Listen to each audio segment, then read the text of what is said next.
అతికాంక్షణీయుడా, అత్యున్నతుడా, అతి మనోహరుడా నీకు స్తోత్రం. 10,000 మందిలో కొరదైన వాడా నీకు స్తోత్రం.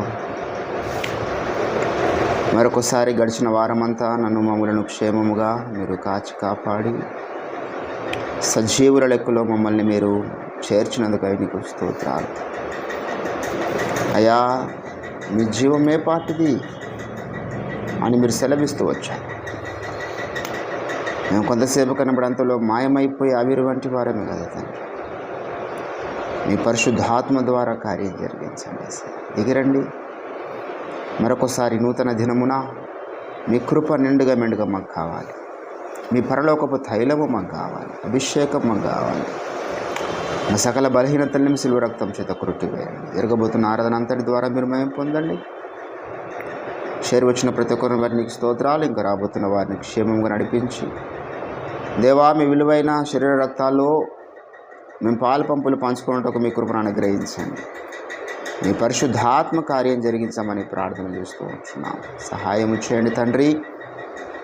సకల పొంచి ఉన్న చీకటి దుష్ట దురాత్మ, అంధకార దయ్యపు ప్రేతాత్మ శక్తుల ప్రభావమునంతటినీ కూడా మీరు మాకు చూపినటువంటి అధికారమును బట్టి యేసుక్రీస్తునామమున గద్దిస్తూ బంధిస్తూ ఉన్నాం. మీ పరలోక ప్రసన్నత మీ ఆత్మచేత మాకు అనుగ్రహించమని ప్రార్థన చేస్తూ పాటల ద్వారా అభిప్రాయం పొందండి. వాక్యధ్యానంలో మీరు తోడు ఉండండి. చివరి ఘటం వరకు మీ ప్రత్యేకమైన కాపుదల మీరే మాకు అనుగ్రహించమని ప్రార్థన చేస్తూ మరొకసారి వాళ్ళని తగ్గించుకుంటూ మీ నామమును హెచ్చిస్తూ యేసుక్రీస్తు అద్భుత శక్తియుత నామమున ఈ ప్రార్థన సమర్పిస్తూ ఉంటున్నాం తండ్రి. ఆమేన్. దేవుని పరిశుద్ధ నామానికి మహిమ కలుగునుగాక. మరొకసారి దేవుని సన్నిధికి చేరి వచ్చినటువంటి మనమందరం కూడా ధన్యులము, దీవించబడిన వారమని నమ్ముతూ ఉన్నాం. దేవుని బిడ్డలారా, మరి దేవుడు మనల్ని గడిచిన వారమంతా కాపాడినటువంటి ఈ తరుణాన్ని బట్టి మనము దేవుని ఎంతగానో స్తుతించి ఆరాధించాలి. ఇది మన ధన్యత, అనేకులకు లేనటువంటి ధన్యత. దేవుని ప్రత్యేకమైనటువంటి కృప మనందరినీ కాపాడిదని మనం నమ్ముతున్నాం. మరి రాబోయేటటువంటి వారం అంతటికి కూడా దేవుడు తన ప్రత్యేకమైన కృపను మనకు అనుగ్రహించాలి. ప్రభు యొక్క శరీర రక్తాల్లో మనం పాల్పంపులు పొందబోకన్నా ముందు మనం కొద్దిసేపు మన హృదయాన్ని సిద్ధపరచుకోవడం అవసరం. ఇప్పుడు ఆయన దేవుని యొక్క శరీర రక్తాల్లో మనం డైరెక్ట్గా వెళ్ళకూడదు. కొద్దిసేపు అయినా మనం పాటల ద్వారా దేవుని నామాన్ని స్తుతించాలి. వాక్యం ద్వారా దేవుని నామాన్ని మనము ఘనపరచాలి.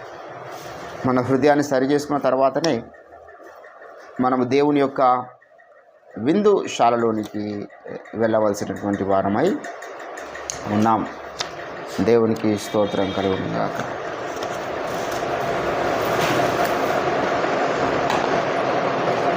జయ హే జయ హే అనేటటువంటి పాట సత్యదేవాచన పాటల పుస్తకంలో నుంచి 222వ పాట మనం పాడదాం.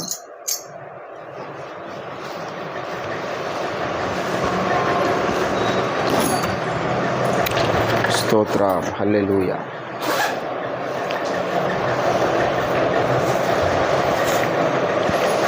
జయ హే జయ హే జయ జయ దేవసుతా, జయ జయ విజయసుతా. జయ హే జయ హే జయ హే జయ హే. సిలువలో పాపికి విడుదల కలిగెను, విడుదల కలిగెను. కలువరిలో నవ జీవన మొదలెను, జీవన మొదలెను. సిలువలో పాపికి విడుదల కలిగెను, విడుదల కలిగెను. కలువరిలో నవ జీవన మొదలెను, జీవన. సిలువ పతాకము జయమును గూర్చెను, సిలువ పతాకము జయమును గూర్చెను. జయమని పాడెదను, నా విజయము పాడెదను, నా విజయము పాడెదను.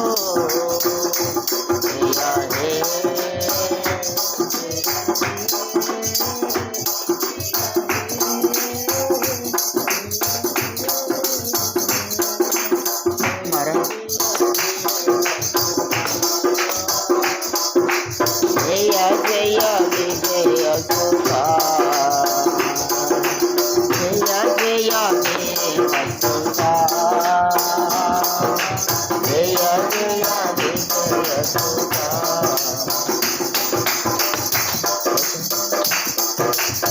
మరణపు కోటలో మరణమే సమస్యను, మరణమే ధరణిలో జీవిత భయములు తీరెను, భయములు తీరెను.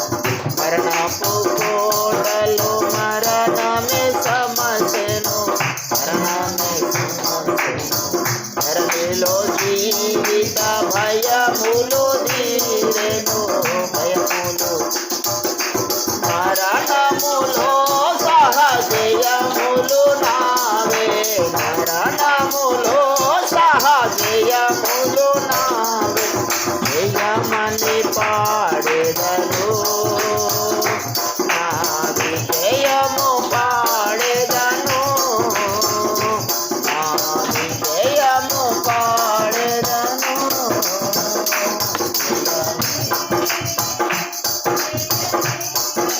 Thank you, Lord.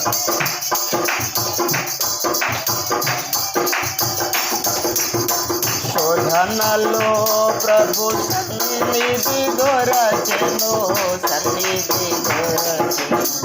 నిధనలేరన భూమిగా మారెను, భూమిగా మారెను. శోధనలో ప్రభు సన్నిధి దొరికెను, సన్నిధి దొరికెను. వేదనలేరన భూమిగా మారెను, భూమిగా. శోధన బాధలు బలమును గూర్చెను, శోధన బాధలు బలమును. జయమని పాడెదను, నా విజయము పాడెదను, నా విజయము పాడెదను. జయ హే, జయ హే.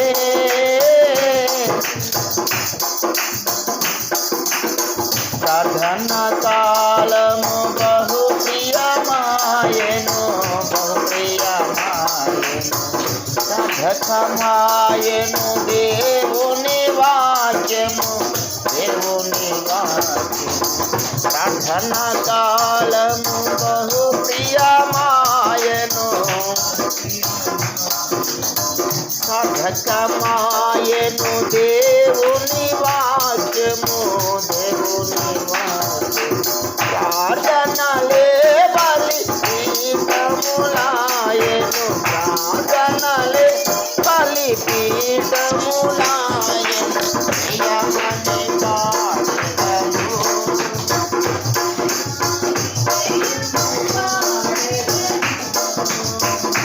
నా విజయము పాడెదను.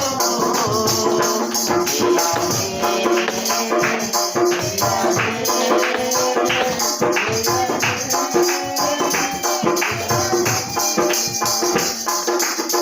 సంఘములోని గర్భాతి లభించెను,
జయ జయ దేవసుతా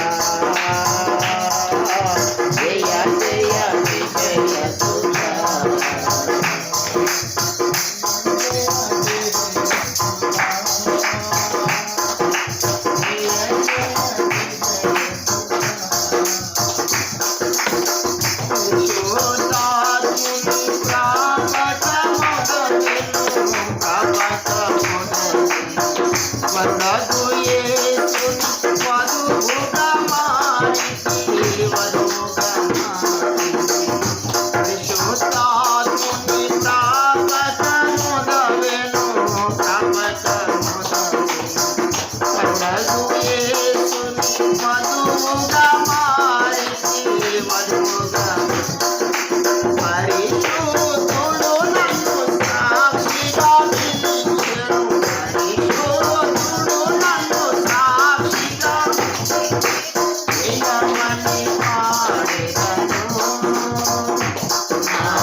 హల్లెలూయా.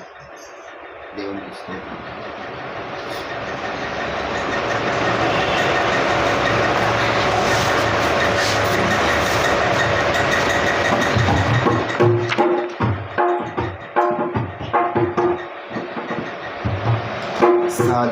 సదాకాలము నీతోనే జీవించెదను యేసయ్యా,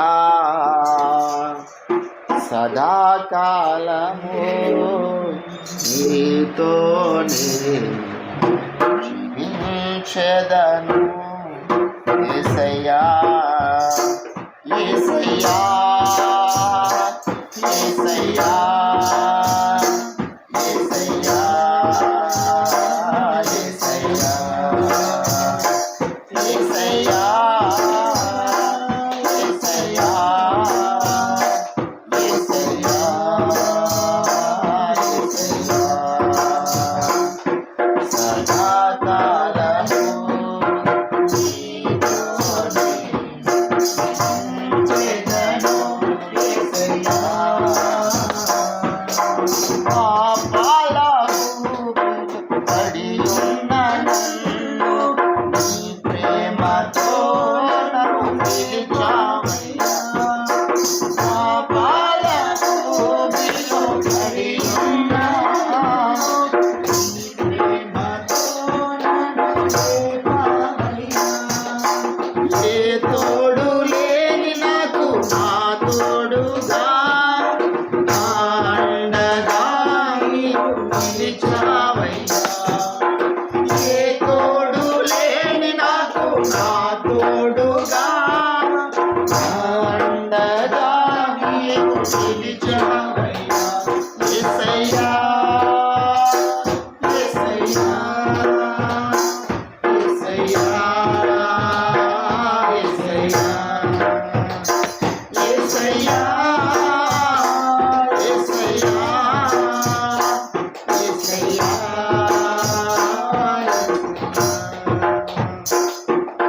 నా కాలము నీతోనే జీవించెదను యేసయ్యా,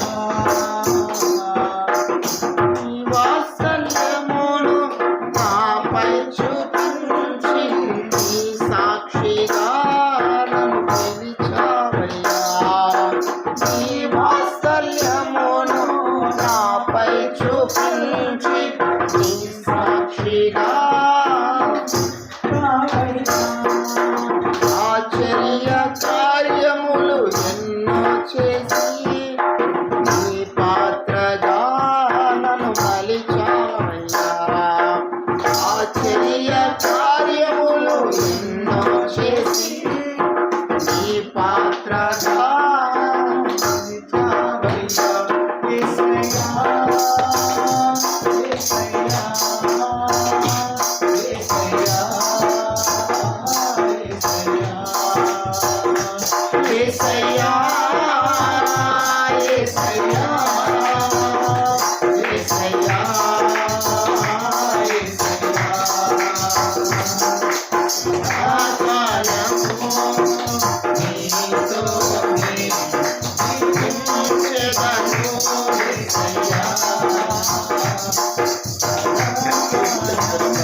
హల్లెలూయా.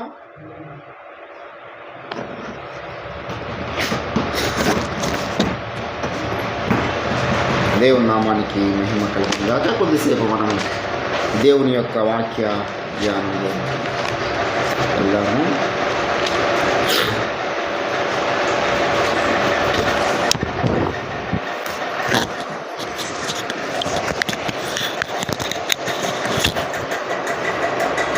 మత్తయి సువార్త 6వ అధ్యాయము క్లుప్త వాక్య ధ్యానం కొరకు ప్రభు వల్ల ఆరాధన కొద్దిసేపు నా వాక్య ధ్యానం చేత నడిపించబడదాం. మత్తయి సువార్త 6వ అధ్యాయము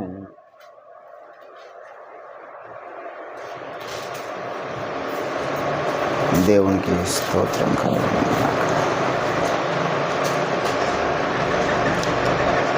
9వ వచనం. కాబట్టి మీరిలాగూ ప్రార్థన చేయుడి.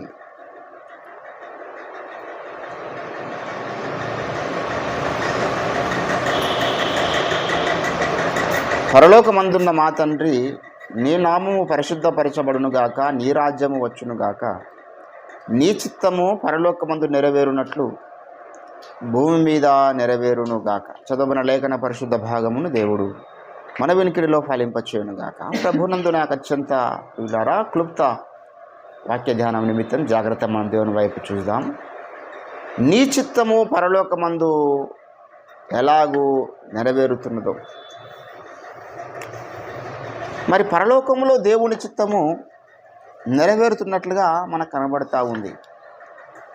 ఒకప్పుడు దేవుని చిత్తము పరలోకంలో నెరవేరబడిందా అని మనం కొంత లోతులోనికి వెళ్ళి ఆలోచన చేస్తే నెరవేరబడలేనట్టుగానే కనబడుతుంది బైబిల్లో అనేక స్థలాల్లో. దేవదూతలందరూ ఆయనకు నమస్కారము చేస్తున్నారా అంటే చేయడము లేదు. దేవుని యొక్క చిత్తము పరలోకంలో నెరవేరలేదు కొన్ని సందర్భాలలో. హెబ్రీలకు రాసినటువంటి పత్రికలో మనం గమనించినట్లయితే 1వ అధ్యాయము 6వ వచనం మనం గమనిస్తూ ఉంటున్నాం. మరియు ఆయన భూలోకమునకు ఆది సంబుద్ధుని మరలా రప్పించినప్పుడు దేవుని దూతలందరూ ఆయనకు, అంటే దేవుని దూతల్లో కొందరు దేవుని యొక్క చిత్తాన్ని నెరవేరుస్తలేరు. దేవుని దూతలు యేసు ప్రభువును ఆరాధించడము లేదు. మనందరికీ సుపరిచితమైన లేఖన భాగం ఉన్నది కదా. దేవుని దూతల్లో ఆయన లోపములు కనుగొనుచు ఉన్నాడు కదా.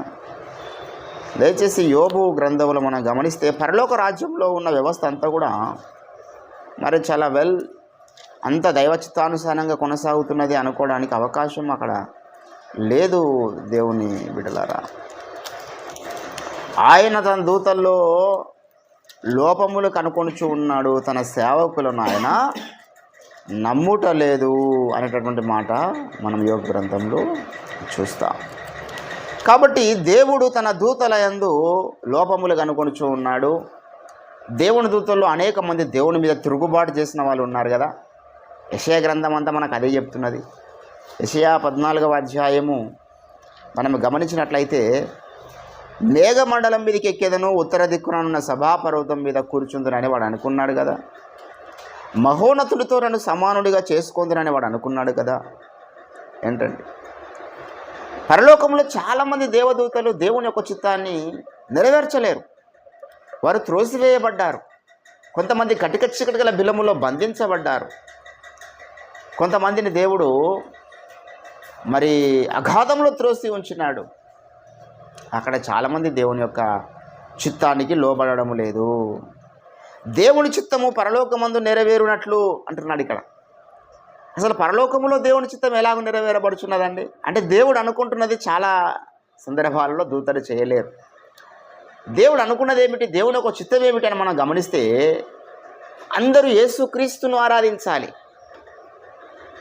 యేసుక్రీస్తుకు సాగిలపడాలి, యేసు ప్రభుని అందరూ అంగీకరించాలి దేవుని అనేది దేవుని యొక్క చిత్తం. కనబడని దేవుని యొక్క చిత్తం, కనబడుతున్న క్రీస్తును అంగీకరించాలని ఆయన చిత్తము పరలోకం నుండి మనం గమనిస్తే భూమి మీదకి వచ్చేంత వరకు కూడా దేవుని బిడ్డలారా, ఇప్పుడు మనం జీవిస్తున్న ఈ కాలములో కూడా దేవుని యొక్క చిత్తము, దేవుని యొక్క సంకల్పం ఉన్నది. కాకపోతే దేవుని యొక్క సంకల్పం మారుతూ ఉంటుంది అనే విషయాన్ని మనకు హబక్కుకు ప్రవచన గ్రంథం 3వ అధ్యాయం తెలియజేస్తుంది అంటాడు కదా, దేవా సంవత్సరములు జరుగుచుండగా మీ కార్యములు ఏమవుతున్నాయి, నూతన పరచబడుచు ఉన్నాయి. దేవునికి ఒక సంకల్పం ఉన్నది. దేవుని సంకల్పము మారుతూ ఉంటుంది. అంతేకాదు దేవుని సంకల్పాన్ని గుర్తెరిగేటటువంటి కొంతమంది శ్రేష్టమైన భక్తులు కూడా అన్ని కాలాలలో ఉన్నారు. ఏంటండి, మారుతున్న దైవ సంకల్పాన్ని అందుకున్న శ్రేష్ఠ భక్తులు, మారుతున్న దైవ సంకల్పాన్ని అందుకున్న శ్రేష్ఠ భక్తుల్లో ఒకడు దానియేలు. అలాగ అందుకున్నటువంటి శ్రేష్ఠ భక్తులలో ఒకడు దావీదు, ఒకరు యోసేపు, ఒకరు మోసే. వీళ్ళంతా దేవుని యొక్క చిత్తాన్ని పికప్ చేసుకున్నారు. They were catch the will of God in their life. మరి అన్ని కాలాలలో నానా సమయములలో నానా రీతులుగా మన పితరులతో మాట్లాడి దర్శించినటువంటి దేవుడు యుగముల అంతమందు కుమారుని ద్వారా మాట్లాడిండు కదా. యేసుక్రీస్తు ఈ లోకానికి వచ్చిన తర్వాత కూడా తన సంకల్పాన్ని అనేక రీతులుగా తెలియజేస్తూ వస్తున్నాడు. మొదట అపోస్తులకు తన యొక్క సంకల్పాన్ని బయలుపరిచినాడు. తర్వాత శ్రేష్ఠ భక్తులు ఎంతోమంది, జాన్ వెస్లీ లాంటి భక్తులకు, భక్త సింగ్ లాంటి భక్తులకు, ఏంటండి దేవుని కొరకు తమ జీవితాలు అంకితం చేసినటువంటి భక్తులకు తన సంకల్పాన్ని కొంత తెలియజేస్తూ వచ్చాడు గనక ఒక్కొక్క దైవజనుడు ఒక్కొక్క సంకల్పాన్ని మనకు చెప్తూ వచ్చారు.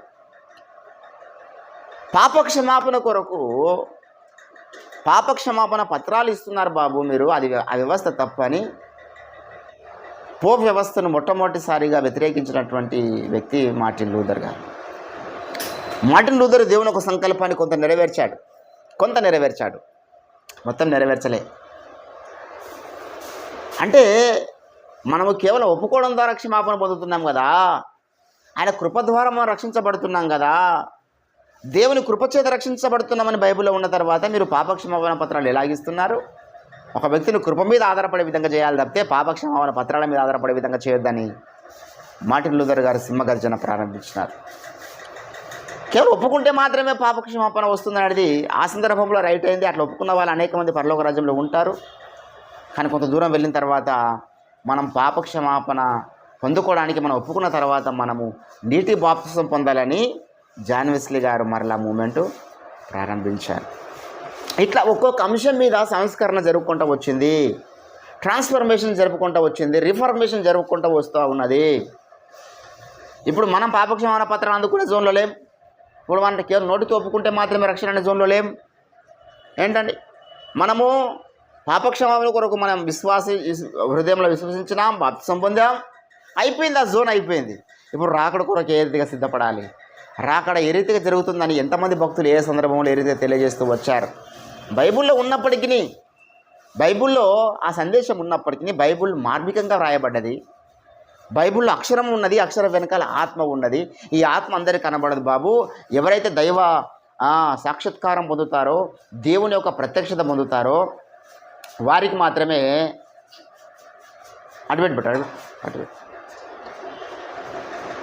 వారికి మాత్రమే ఆ యొక్క అక్షర వెనకాల ఉన్నటువంటి ఆత్మ ప్రత్యక్షత దొరుకుతుంది.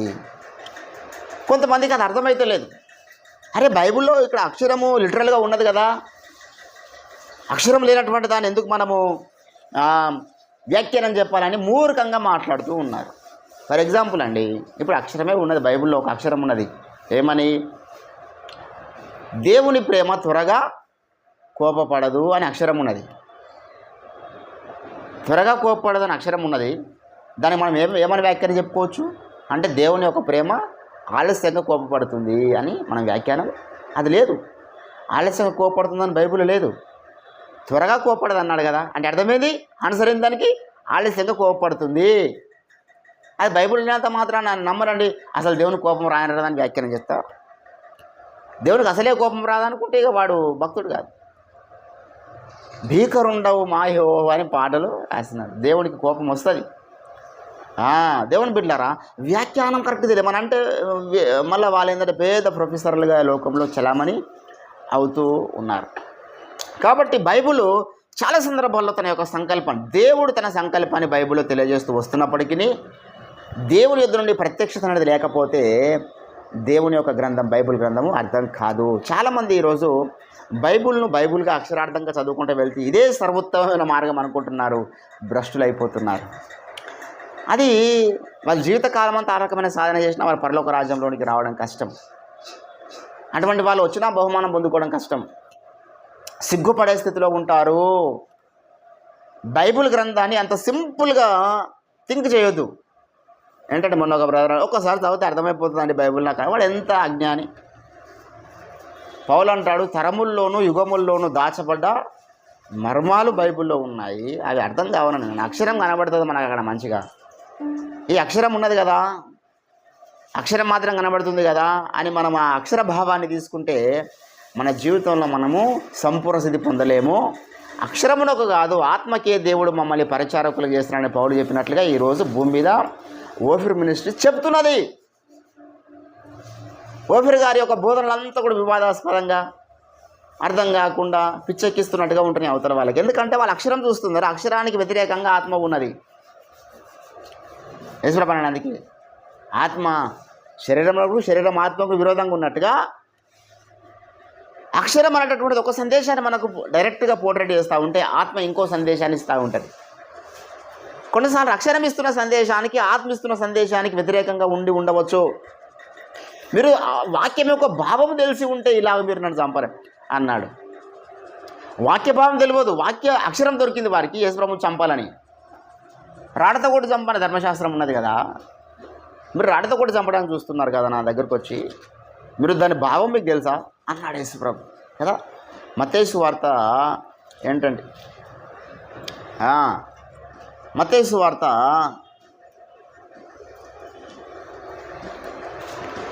చదవండి.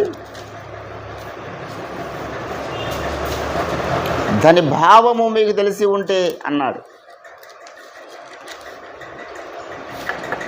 11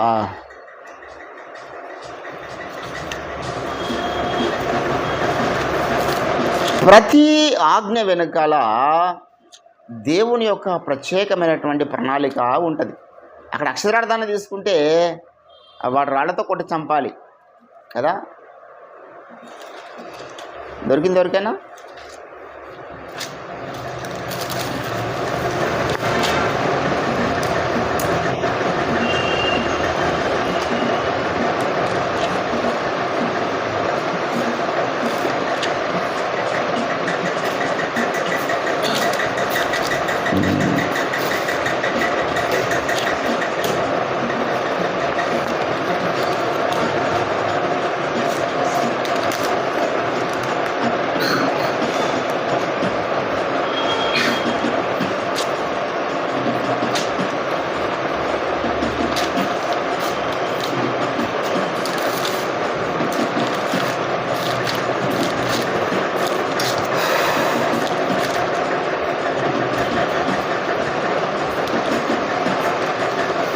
మనం అనేకసార్లు చూసుకున్న లేఖన భాగాన్ని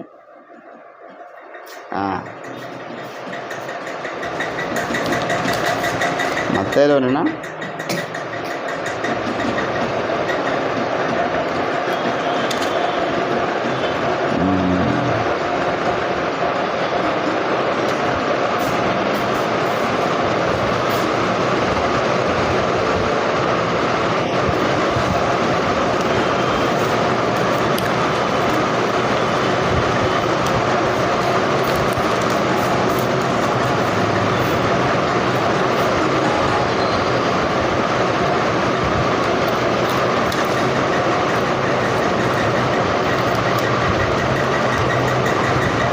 రైట్, చదవండి. 12వ అధ్యాయం 6వ వచనం చదవండి.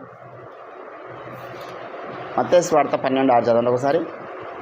ధర్మశాస్త్రమందు నువ్వు చదువుతున్న సంగతులు ఏవైతే ఉన్నాయో అవి ఎంత లోతైనటువంటి అర్థాలతో ఉంటాయో ఇక్కడ యేసుప్రభు చెప్తూ ఉంటాడు.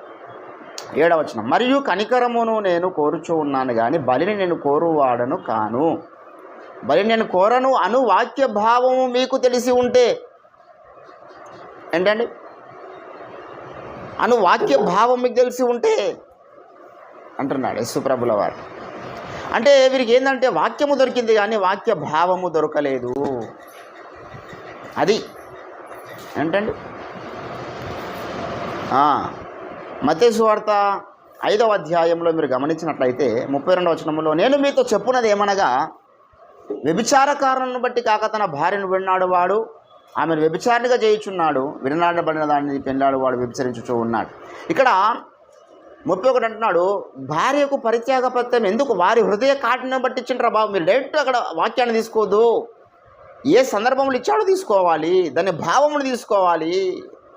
అనేక సందర్భాలలో యేసుప్రభుల వారు అనే మాటలు ఏంటంటే, వాక్యం యొక్క భావం మీకు తెలిసి ఉంటే అని మాట్లాడుతూ ఉంటాడు.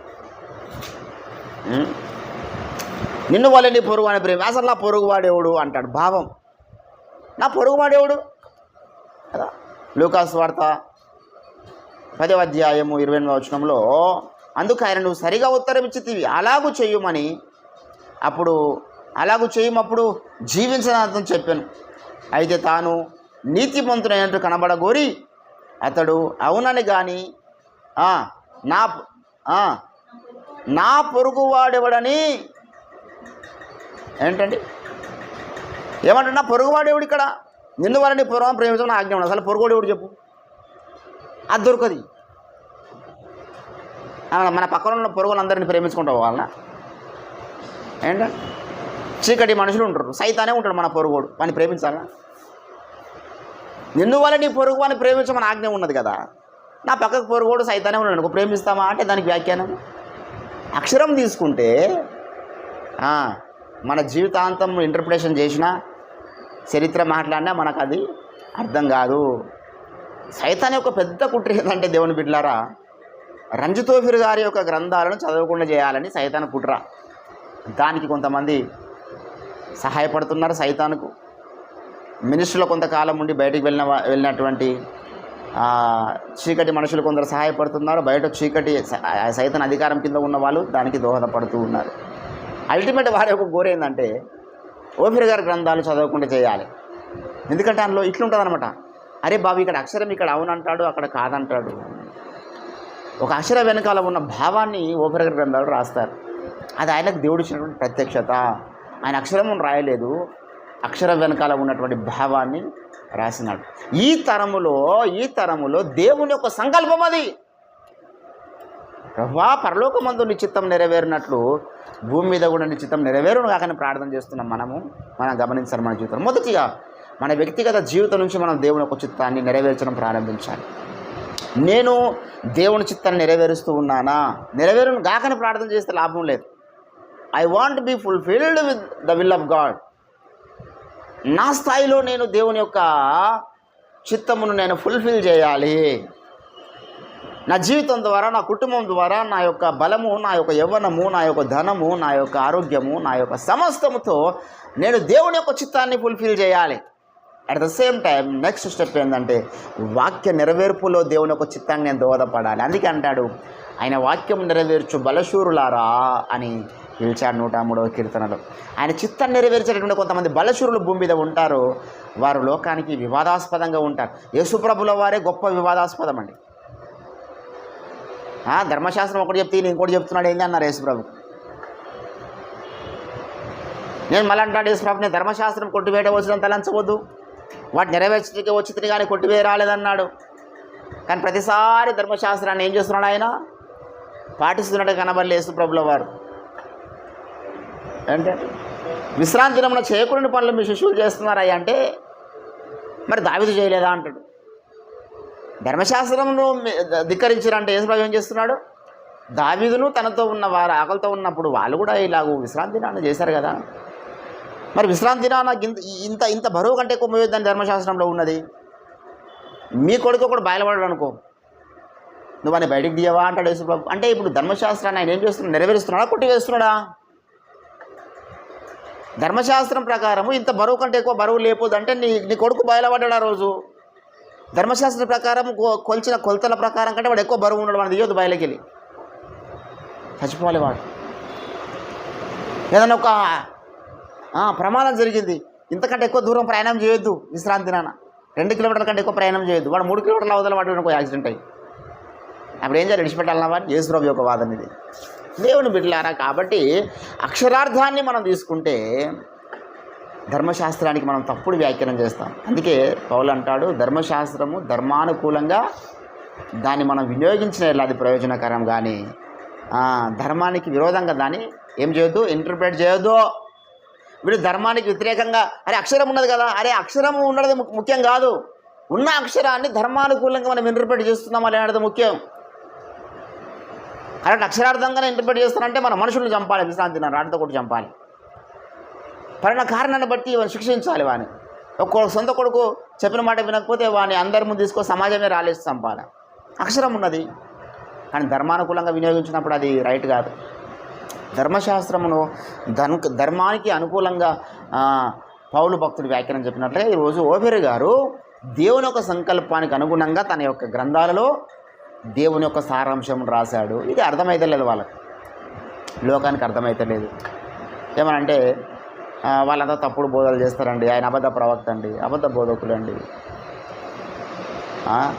అని మాట్లాడుతున్న వాళ్ళు రేపు క్రీస్తు న్యాయపీఠం ముందు సిగ్గుపడతారు. కాబట్టి దేవుని బిడ్డలారా, ఈరోజు నీవు నేను మనం ఉన్నటువంటి స్థానం ఎటువంటిదంటే, పరలోకములోని చిత్తం నెరవేరును గాక అని అడిగిన మనము భూమి మీద చిత్తం నెరవేరును గాక అని మాత్రం అంటలేము. దేవుని యొక్క చిత్తం నెరవేర్పులో మనం దోహదపడుతున్నాం, దేవుని యొక్క చిత్తంలో మనం పని చేస్తున్నాం. వీఆర్ అట్ ద ఫీల్డ్, మనము ఆ చిత్తానికి వెళ్ళిపోలేము. అందుకే ఈరోజు మనం వేసిన ప్రశ్నలో ఒక్కొక్క ప్రశ్న, ఇప్పుడు మొన్న మీకు చర్చ జరిగింది, చర్చలో మేము అడిగినాం, బ్రదర్ నా తల్లి గర్భంలో దిగంబరిగా నిన్ను వచ్చి తిని దిగంబరిని అక్కడికి వెళ్ళేదని యోబు భక్తుడు చెప్పాడు కదా, దానికి ఆన్సర్ చేయండి అయ్యా అంటే దాని గురించి మాట్లాడతలేరు. అది ఇంగ్లీష్లో ఏముంది, అరే నీకు ఇంగ్లీష్లో ఏముందని అడిగినావా మేము, అది ఇంగ్లీష్లో ఏమని మీనింగ్ ఉంది, హెబ్రీలో ఏమని మీనింగ్ ఉందని అడిగదు. నువ్వు హెబ్రీ, ఇంగ్లీష్, గ్రీకు, లాటిన్ ఏ లాంగ్వేజ్లో అడిగితే ఆ లాంగ్వేజ్లో నువ్వు మాకు దాన్ని చూపించాలి. మేము అడిగింది ఏంది, తల్లి గర్భంలో దిగంబరిని నేను వచ్చి తిని దిగంబరిని అక్కడికి వెళ్ళి నువ్వు అక్షరార్థంగా చూస్తే తల్లి గర్భంలోకి వచ్చినటువంటి మనిషి తిరిగి మళ్ళీ తల్లి గర్భంలోకి పోగలుగుతాడా? ఒకవేళ పోతే ఒక తల్లికి 12 మంది కొడుకులు పుట్టారు అనుకో, తిరిగి 12 మంది అమ్మ కడుపులోకి పోతే ఆమె ఎట్లుంటుంది? భౌతికంగా సాధ్యమవుతుందా? పోగలుగుతారా? ఒక్కరైనా పోగలుగుతారా?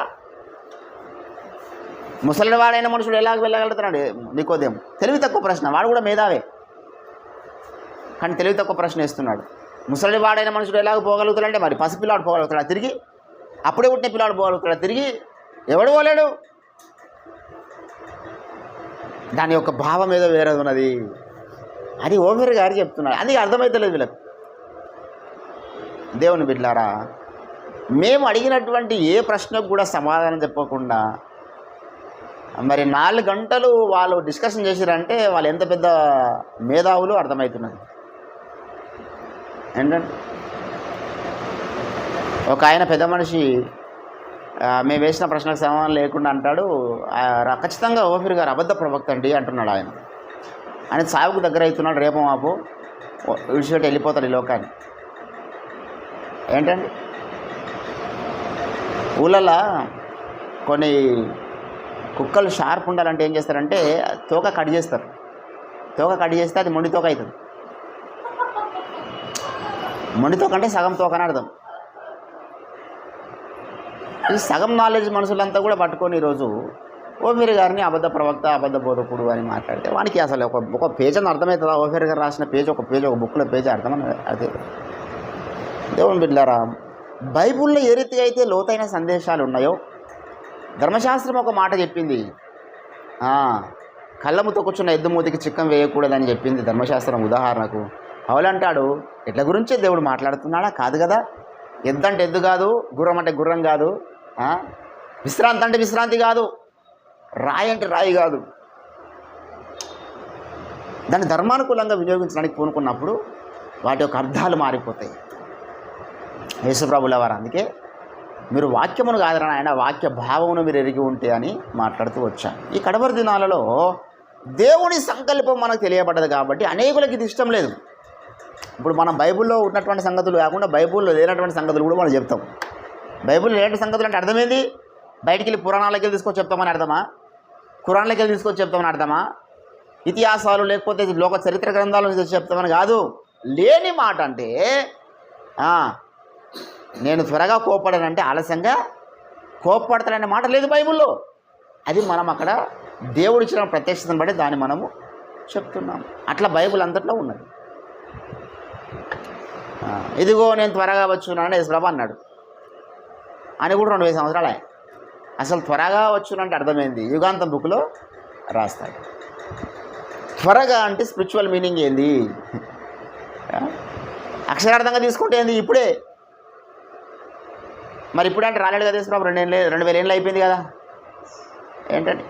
కాబట్టి దేవుని బిడ్డలారా, ఈరోజు మనం గమనించాల్సిన విషయం ఏంటంటే, ఈరోజు మనము అక్షర జ్ఞానముతో పాటు అక్షరం వెనకాల ఉన్నటువంటి ఆ యొక్క లోతైన నిగూఢమైనటువంటి సందేశాన్ని దేవుడు దైవజనునికి ఇచ్చినటువంటి ప్రత్యక్షతను బట్టి ప్రతి బోధన కూడా, ప్రతి సిద్ధాంతమును కూడా ఆయన ధర్మానుకూలముగా దాన్ని వ్యాఖ్యానించున్నాడు.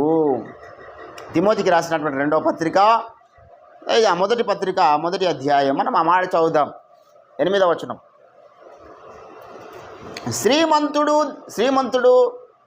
శ్రీమంతుడకు దేవుడు నాకు అప్పగించిన ఆ మహిమ గల సువార్త ప్రకారము ధర్మశాస్త్రము ధర్మ విరోధులకును, అవిధేయులకును, భక్తిహీనులకును, పాపిష్టులకును, అపవిత్రులకును, మతదూషకులకును, పితృహంతకులకును, మాతృహంతకులకును,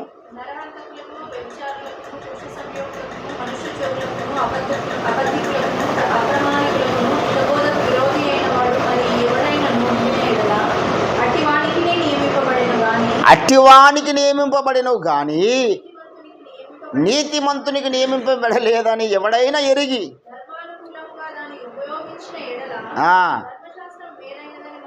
ఇప్పుడు మేలైనదని ఎరుగుతామంటే అర్థమైంది, ధర్మానుకూలంగా నువ్వు దాన్ని వినియోగించకపోతే నీకు అది కీడు. ఇప్పుడు ఆర్టీఎఫ్ వాళ్ళకు కీడు, అది మేలు కాదు. వాళ్ళు వ్యాఖ్యానిస్తున్న వ్యాఖ్యానం అంతా కూడా వారికి మేలు చేస్తున్నది, వారికి కీడుని చేస్తున్నది. ఎందుకంటే వాళ్ళకి తెలియకుండానే వాళ్ళు అబద్ధ బోధల్ని ప్రజల్లో ప్రతిక్షేపిస్తూ ఉన్నారు. కాబట్టి దేవుని బిడ్డ, ధర్మశాస్త్రం ఎటువంటిది? ధర్మశాస్త్రం గురించి ఎన్ని స్టేట్మెంట్లు చేసిండో అవన్నీ తీద్దాం మనం బైబిల్లో. ధర్మశాస్త్రం క్రీస్తుతో నడిపించడానికి మనకు బాలాశిక్ష కూడా ఆయన అంటాడు ఒక సందర్భంలో. ధర్మశాస్త్రం ఉత్తమమైంది అంటాడు ఒక సందర్భంలో. ధర్మశాస్త్రం మేలైంది అంటాడు ఒక సందర్భంలో. ధర్మశాస్త్రం అసలు వేస్ట్ అని అంటాడు ఒక సందర్భంలో. ఏంటంటే ధర్మశాస్త్రంకే ఇన్ని రీతులుగా మాట్లాడుతూ వస్తున్నాడు. అంటే 3వ అధ్యాయం తీతుకు రాసిన పత్రికలో 8వ వచనంలో, ఈ మాట నమ్మదగినది గనుక దేవుని యందు విశ్వాసం ఉంచిన వారు సత్క్రియలు శ్రద్ధగా చేయుట యందు మనసుంచినట్లు నీవి సంగతులను గూర్చి దృఢముగా చెప్పుచు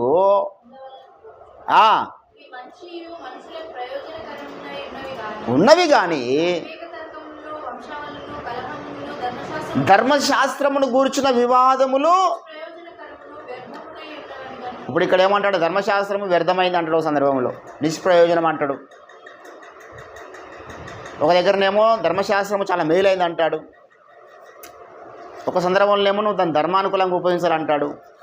ఒక సందర్భంలోనేమో ధర్మశాస్త్రం ఏం లేదండి, అది మన క్రీస్తునకు నడిపించడానికి ఏందంట బాలాశిక్షకుడు అంటాడు. ఎన్ని చెప్పాడు ధర్మశాస్త్రం గురించి. దయచేసి మీరు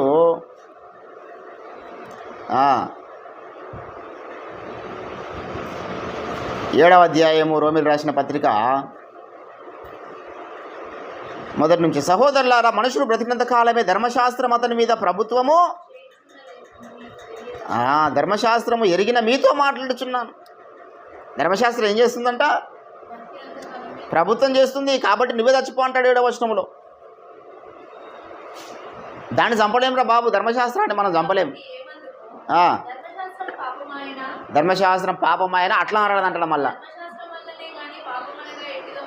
ఇప్పుడు ధర్మశాస్త్రం వల్ల పాపమనగా ఏమిటో తెలుస్తుంది అంటాడు. ధర్మశాస్త్రం మేలైంది, ఆజ్ఞ ఉత్తమమైంది, ఆజ్ఞ మేలైంది అంటాడు. ఒక దగ్గరనేమో నిష్ప్రయోజనమైంది అంటాడు.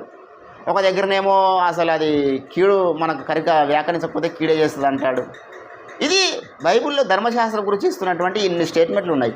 ఇప్పుడు దీంట్లో మనం ఏది తీసుకుందాం ఏంటంటే, ధర్మశాస్త్రములో ఉన్నటువంటి వచనాలను ఏ వచనము ఎంతవరకు మనం తీసుకోవాలి, ఏ వచనాన్ని రాకడకు అప్లై చేయాలి, ఏ వచనాన్ని క్రీస్తుకు అప్లై చేయాలి, ఏ వచనాన్ని సంఘానికి అప్లై చేయాలి, ఏ వచనాన్ని కుదురుబాటుకు అప్లై చేయాలి, ఏ వచనాన్ని సిద్ధాంతంకు తీసుకోవాలి, ధర్మానికి అనుకూలంగా ఏ వచనం నాకు దొరుకుతుంది. అయ్యారు ఒక మంచి ఎగ్జాంపుల్ చెప్పిండు. కొన్నిసార్లు చిన్నపిల్లలు ఏం చేసేవాళ్ళంటే మ్యాథమెటిక్స్ చేస్తున్నటువంటి సమయంలో ఆ లెక్కలు వేసుకుంటూ పోయేదానికంటే ముందు ఆన్సర్ ఏముందో రాసుకునేవాళ్ళంట. ఈ ఆన్సర్ రావడానికి ఏ స్టెప్స్ వేస్తే ఈ ఆన్సర్ వస్తుందో ఆ స్టెప్సే వేయాలి. ఈ తరంలో దేవుని యొక్క సంకల్పం ఇదని దేవుడు దైవజనునికి బయలుపరిచినాడు కాబట్టి ఈ సంకల్పానికి అనుగుణంగానే ఆయన వ్యాఖ్యాన పద్ధతులు అనే బుక్ రాశాడు. ఆ స్టెప్స్ వేశాడు. ఈ స్టెప్స్ ప్రకారంగా వ్యాఖ్యానం చేయండి బాబు ఈ దినాల్లో. ఒకప్పుడు ఎవడో రాశాడు ఇంటర్ప్రిటేషన్స్, హిర్మనోటిక్స్ రాశారు, ఇవి రాశారు, చరిత్రలో ఉన్నాయి కదా అంటే ఆ వ్యాఖ్యానాలు ఇప్పుడు పనిచేయి. ఆ వ్యాఖ్యానాలు వేస్తే నీకు ఇంకో రిజల్ట్ వస్తుంది. ఇప్పుడు ఆ సూత్రాలు కాదు ఇప్పుడు నీకు కావాల్సింది. ఎందుకు? ఆ సూత్రాలు రైటే అయ్యుండొచ్చు, ఆ వ్యాఖ్యానం రైటే అయ్యుండొచ్చు, కానీ రిజల్ట్ వేరేది వస్తున్నది. ఇప్పుడు దేవుడు కోరుకున్నటువంటి ఆన్సర్ రావడం లేదు కాబట్టి ఆ వ్యాఖ్యానం ప్రయోజనకరమైనది కాదు. ఆ వ్యాఖ్యానం ఇప్పుడు మనకు పనిచేయదు. ఇప్పుడు రంజితోఫర్ గారు ఏర్పాటు చేసినటువంటి వ్యాఖ్యానమే మనకు ప్రయోజనకరము. ఎందుకంటే రిజల్ట్ మనం చూడాలి. ఇంత దూరం ఆలోచిస్తలేరేవాడు దేవుని బిడ్డలారు. ఎందుకంటే దేవుని యొక్క సంకల్పం తెలియదు, అది ముఖ్యమైన విషయం. They don't know what is the will of God. Because వాళ్ళుగా దేవుని చిత్తం తెలుస్తలేదు కాబట్టి ఇంకా వ్యర్థమైన విషయాల్లోనే వాళ్ళు కొట్టుకుపోతున్నారు. కాబట్టి మనము ఒక నూతన తీర్మానం తీసుకోవాల్సినటువంటి అవసరం ఉన్నది. నేను దేవుని యొక్క చిత్తాన్ని ఎంత నెరవేరుస్తూ ఉన్నాను,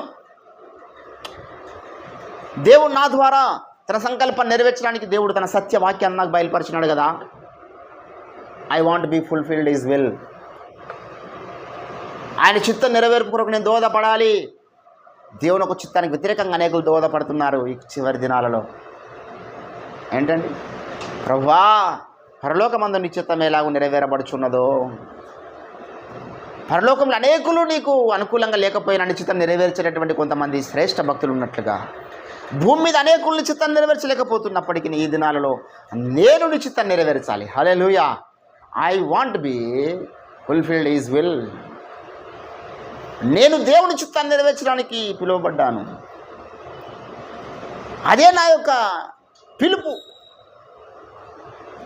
ఈరోజు ఒక నూతన తీర్మానం మనం తీసుకోవాలి. ప్రభుత్వం కలవరపరచువారు అనేకులు లోకంలో జొరబడి ఉన్నారు. క్రైస్తవ సమాజాన్ని, క్రైస్తవ సమాజమా, సంఘమా, ఆలోచించుకోవాల్సిన సమయం ఆసనమైంది. ప్రతి ఆత్మను నమ్మక, ప్రతి బోధన నమ్మక, ఏది దేవుని యొక్క చిత్తమో, ఏ దేవుని చిత్తానికి అనుగుణంగా వ్యాఖ్యానం ఉన్నదో ఆ వ్యాఖ్యానం మనం నమ్మాలి, ఆ చిత్తాన్ని మనం అంగీకరించాలి.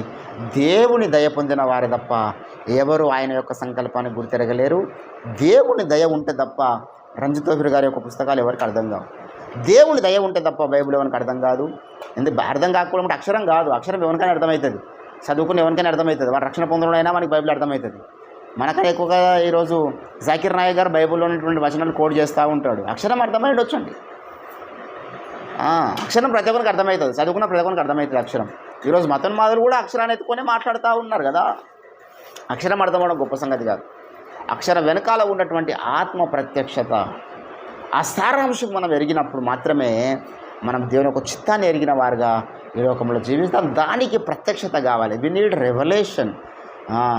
ఆ ప్రత్యక్షత లేకపోతే we can't understood what the Bible tells us. అది మనకు సాధ్యము కాదు. కాబట్టి ఒక నూతన తీర్మానం ప్రభుత్వంలో మనం తీసుకుందాం. ప్రభువా పరలోకంలో చిత్తం నెరవేర్చినటువంటి భక్తులు కొందరు ఉన్నారు కదా, నేను భూమి మీద నీ చిత్తం నెరవేరుస్తాను. నీ చిత్తం నెరవేర్చడం కావాల్సినటువంటి జ్ఞానం నాకు దయచేయండి అంటే, బాప్తిసం ఇచ్చేవానికి దేవుడు తన చిత్తాన్ని నెరవేర్చేటటువంటి జ్ఞానం ఇచ్చినాడు. ఆయన దేవుని యొక్క చిత్తాన్ని నెరవేర్చినాడు. దావీదుకి ఇచ్చినాడు, దావీదు నెరవేర్చినాడు. దానియేలుకి ఇచ్చినాడు, దానియేలు నెరవేర్చినాడు. ఈరోజు నీవు నేను కూడా దేవుని యొక్క చిత్తాన్ని నెరవేర్చడానికి పూనుకుందాం. రండి, దేవుడి కొద్ది మాటలు మన వెనుకలో ఫలింపచేయను గాక. ప్రార్థన చేసుకుందాం. ప్రభు యొక్క విందుశాలను వెళ్ళకన ముందు మనల్ని మనం కొద్ది నిమిషములు మనం పరిశీలన చేసుకుందాం. స్తోత్రం, స్తోత్రం, స్తోత్రం. హల్లెలూయా, హల్లెలూయా. అందరం కూడా ఒక నూతన తీర్మానం తీసుకుందాం. ప్రభువా నీకు స్తోత్రాలు, నీకు స్తోత్రాలు.